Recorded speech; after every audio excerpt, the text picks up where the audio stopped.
Without the time balance department, the cookie run multiverse would not exist. By which I mean the TBD is an organization meant to monitor timelines to ensure everything goes along as intended and no anomalies could pop up and destroy the timelines. This video is only 70% lore at most because I genuinely cannot put into words how fun and incredible the TBD stories are any more than the stories do by themselves. So I implore you to go check these stories out. Let's get serious. As per their nature, the TBD's existence must remain confidential. As such, all employees are scouted directly. If they refuse to join, the timeline in which they were approached would be snipped. Can't leave any loose ends. The department itself is divided into 5 units: time education, time management, time investigation, time tactics, and time support. Each unit is further divided into divisions. Although we were given an official floor plan with all the divisions in a 3-year-old guide, some things may have been altered. So, it's reasonable to believe that most info fed to us around 3 years back are only guidelines at best.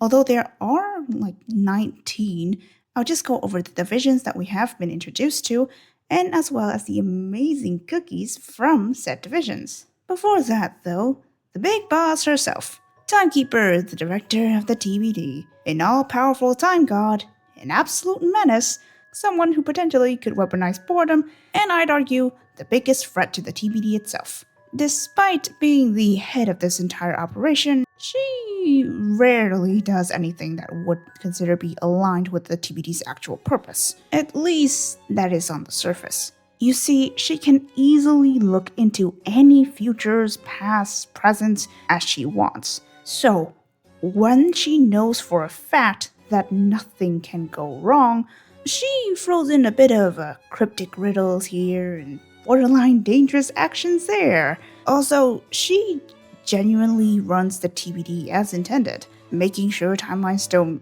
implode and contain any potential threats.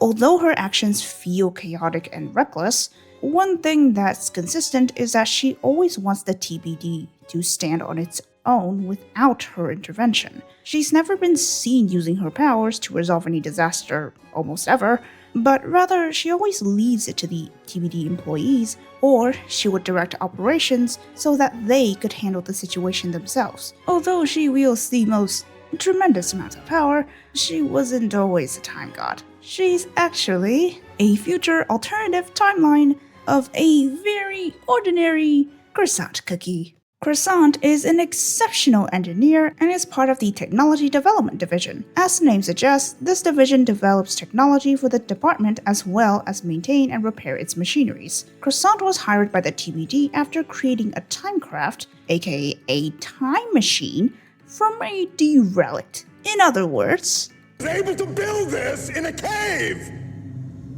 with a box of scraps. She's outgoing, passionate, and hardworking. So, how did this ordinary, no powers cookie turn into a time god? Nobody knows. One thing we do know is that thanks to her specifically, countless cookies are safe. When Timekeeper first appeared, she was bored and tried to speed up the process of turning this croissant into herself, which got her wrecking timelines, kidnapping cookies for it. But this croissant was like, I'm gonna stop myself from joining the TBD to stop ya. But she then emotionally fumbled, so as a backup, she was like, well, I'm gonna become the greatest engineer ever and I'm never gonna become Timekeeper. Timekeeper was intrigued, and so she agreed to resolve the issue, stopped wreaking havoc, and the day was saved. Consider the things that Timekeeper was willing to do. This event proved that the only one who can stop Timekeeper shenanigans is herself. Dark Fondue is head of the Cookie Resources Division, which manages employees, scout potential recruits, and help new hires settle in. Just like any good HR person, she is ever so passive-aggressive, in case you couldn't tell. As the person who manages every employee's performance review, she's all about professionalism, hard work, and efficiency above all else. When irritated enough, she'll cut to the chase, throw out veiled insults, and make sure your ego drops to the floor, all while maintaining a lovely smile on her face. Quote, "There's nothing better than watching a hardworking cookie eventually give up." That was just a quote, but genuinely, she does want this place to, run properly. Stringami is a prominent figure in the Time Investigation Division, which is in charge of watching over time and capturing any potential criminals. And yes, that is a shotgun that shoots licorice and wrap around the target, okay? Don't panic. He takes his job very seriously and shows no tolerance towards any time criminals. Most importantly, he looks up and appreciates the director who saved his life. No, not her. Her. You see, Stringami here was first found in a time pocket. If the rivers of time where you can traverse between timelines is like a road, then time pockets are potential potholes crossed with a black hole. Because when someone is trapped in a time pocket, all of their time disappears and they are never seen again. So, this director Croissant rescued him, and in her timeline, she stepped up because the timeline got distorted, everything went wrong due to her own invention, and her timekeeper couldn't bear seeing herself disappear over and over as a result, and so she threw herself into a time pocket. Stringami followed orders, returned to the past to fix the timeline, and well,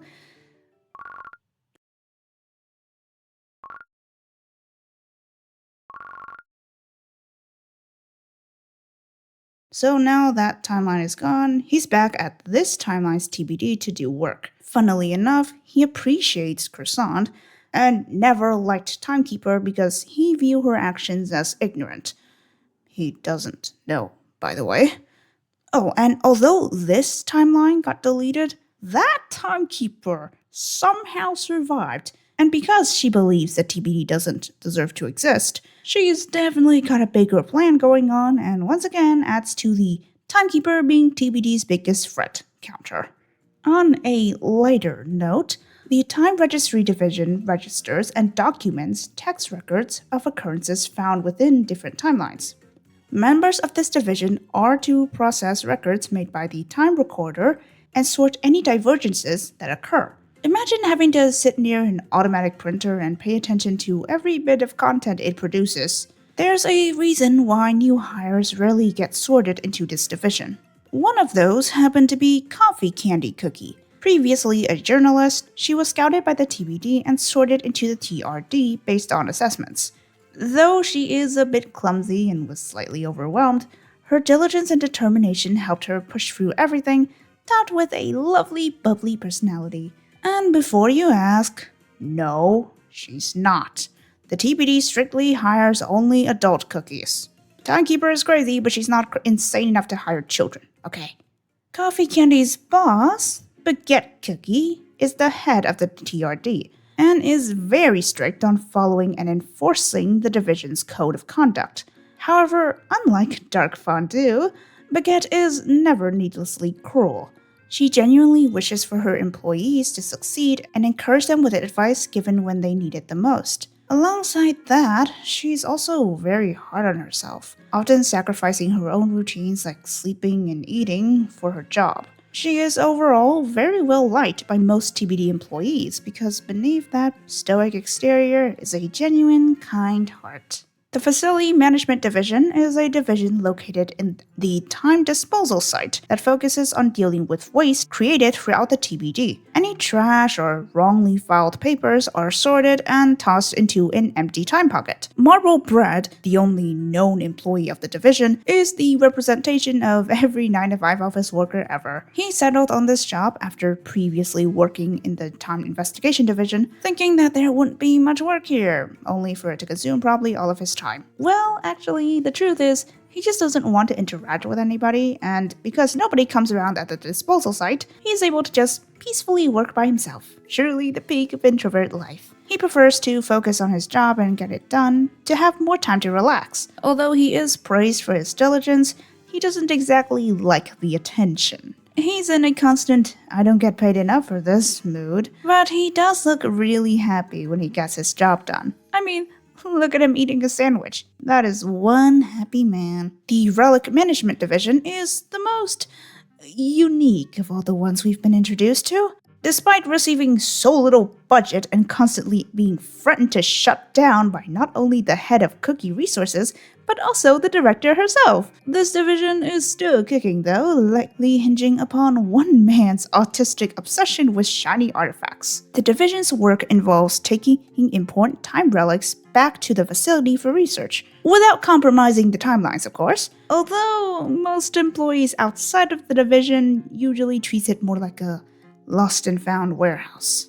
Seriously though, Maple Taffy Cookie, the head of this division, cares more about the intricacies of any relics he comes across than whatever happens within the TBD. He takes much pride in his collection and becomes overly ecstatic whenever he gets to go out into the field and encounter a relic. Still, he does his job and fulfill whatever request the director gives. The only other known individual working under him is Schneeball Cookie, and she is no better. While also similarly interested in relics as Maple Taffy, and also takes her job very seriously, her philosophy is a bit different. While her boss focuses more on the relics themselves and preservation, she wants to take every chance she gets to smash them into pieces just to see what's hiding inside for more deep research. Because of this fundamental disagreement and her slightly maniacal nature, she becomes a little too enthusiastic whenever Maple Taffy comes close to being removed from his position,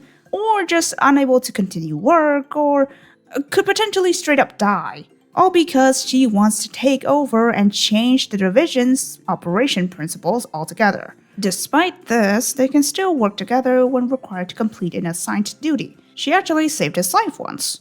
The Emergency Neutralization Division has by far the most dangerous job in the TBD. Employees of this division are to travel directly out into the field in the event of timeline borders destabilization. The E&D is the TBD's last line of defense when dangerous timelines can't be cut with simple Timeweaver scissors. During the event of the Draconic War, when Long and Dragon almost succeeded in tearing the time border, numerous E&D personnel lost their lives. The job requires immense precision, absolute competence, and there's no room for mistake. It's not just the employees' lives on the line, but also the very stability of not just one timeline, but potentially countless other timelines. So it's only natural that Ponticampin, the head of E&D, is so strict on accepting any new hires. They'd have to be ready enough to willingly sacrifice themselves, facing danger head-on while in the field, but also have enough capabilities to minimize the chance of losing their lives in the first place. Ponticampin's attitude mostly comes from the fact that he had to see so many of his colleagues losing their lives, especially during the Draconic War. It comes from a place of care and love, because when he saw the TBD doing a mass hiring scheme, even though the focus was for his division, he hesitated, because above all else, he treasures the lives of those he cares about. That is all the cookies that we've known so far. And where is the TBD currently? Well, to put it lightly, not great. In Oven Break, Dark Enchantress is trying to steal time powers. Ruler of the Ephemeral Flow is definitely doing something. And in Kingdom, this blue roach that refuses to die. But like I said earlier, everything hinges upon the TBD's existence and operation. And the TBD relies much on Timekeeper's management. And usually, Timekeeper knows exactly what she's doing. If she's not using her powers, or heck just laying back, everything will be fine. If she's getting involved, that means there's certainly something that needs to be done specifically by her. And if she has to use her powers that could bring back kingdoms or turn cookies into dust in an instant, we are cooked. All in all, the TBD has been my absolute favorite stories in all of Cookie Run, and I love each and every one of the TBD cookies equally. See, the devs can totally make good stories for relatively ordinary cookies without turning them into whatever the fuck this is. Again, I highly recommend you read these stories for yourself because they are just so lovely. Anyways, that was a quick rundown by me. I hope you've enjoyed. Maybe you've learned something new, and I guess I'll see y'all later. Bye-bye!